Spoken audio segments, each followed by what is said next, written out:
Olá, meu nome é Felipe Gomes, faço engenharia química na Unifesp e vou apresentar o tema da minha pesquisa, que é sobre temperatura de ponto de neve em tensoativo não iônico solubilizando matérias-primas de fragrância. Primeiramente, o que é tensoativo, né? Tensoativos são moléculas que possuem uma região apolar, normalmente formada por uma cadeia carbônica, e uma região polar. Por apresentar essa distribuição, esses compostos conseguem estabelecer interações intermoleculares de forma efetiva tanto com moléculas polares, como a água, quanto com moléculas apolares, como são os óleos. A região que faz interação com a água é a cabeça do tensoativo, que é a região polar. Já a região apolar, a cauda do tensoativo, estabelece interações com as moléculas apolares. Agora falar sobre o comportamento dos tensoativos em solução.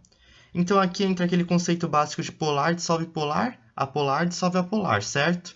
Portanto, uma única molécula de tensoativo em solução não é estável. Por exemplo, a molécula de tensoativo que está na região oleosa está indicando que a cabeça do tensoativo não está estável, já que a mesma não estabelece interações efetivas com a região oleosa.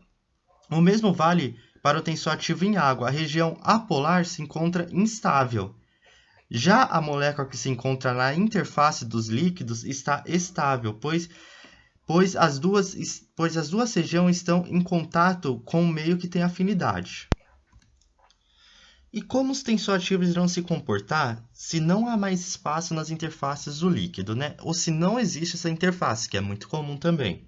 Os tensoativos irão começar a migrar para as interfaces sólidas, de modo a esconder a sua região que não tem afinidade com o meio em que se encontra. Por exemplo, no meio aquoso, a cauda do tensoativo está voltada para a interface sólida, para assim fazer o mínimo de interações com as moléculas de água. E quando não há mais espaço nas interfaces sólidas? Então começa a formação da micela, que é representada por essas esferas no desenho. A micela se comporta de forma que o interior dela é formado pela região que não faz interações com o meio, e a superfície dela é formada pela região do tensoativo que possui afinidade pelo meio. Por exemplo, na água, a região polar tensoativo fica na superfície da esfera, enquanto a cauda fica voltada para dentro da esfera.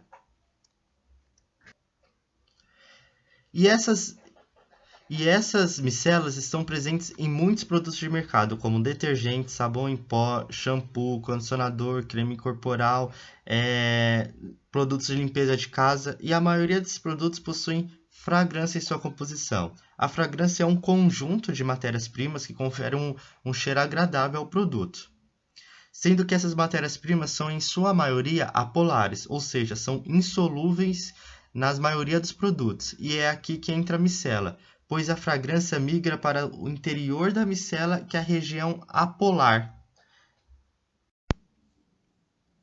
Porém, a incorporação da fragrância pode gerar instabilidade no produto. Por isso, é necessário fazer alguns testes de verificação de estabilidade após a adição da fragrância. Existem 4 tipos de tensoativos: os tensoativos de carga positiva, negativa, os que têm as duas cargas e os sem cargas, e cada classe tensoativo possui critérios de estabilidade específicos. A minha pesquisa é focada no tensoativo não iônico, ou seja, o tensoativo sem carga. Uma característica muito importante desse tensoativo é que quando a temperatura do sistema aumenta, a solubilidade dele diminui em meio aquoso, o que não é muito comum, certo? Já que a maioria dos compostos aumenta a sua solubilidade quando a temperatura do sistema aumenta. E por que isso acontece? Porque as interações intermoleculares dos tensoativos sem carga não são muito fortes com as moléculas de água. São interações de polo, que é mais fraca que as interações de ponte de hidrogênio que as moléculas de água fazem entre si. Logo, quando a temperatura do sistema aumenta, a agitação molecular aumenta do meio. Isso faz com que as interações entre os tensoativos e as moléculas de água se rompam, diminuindo a sua solubilidade, até o ponto de se tornar insolúvel. Nesse momento surge uma névoa, que é o tensoativo precipitado. E aí que vem temperatura de ponto de névoa, o nome. E a adição de fragrância faz com que essa temperatura de ponto de neve decaia. Então, eu estudei como as matérias-primas de fragrância fazem com que essa temperatura de ponto de neve decaia. Porque essa temperatura não pode ser muito baixa. Imagine que num dia quente, o produto está no estoque, em um lugar fechado, onde a temperatura esteja aumentando e começa a precipitar o produto. Certamente não será bem visto pelo consumidor, certo? Por fim, aqui está alguns exemplos de produtos que possuem a temperatura de ponto de neve, ou seja, produtos que possuem o tensioativo não iônico. Na maioria dos casos, são produtos de limpeza. Obrigado, é isso.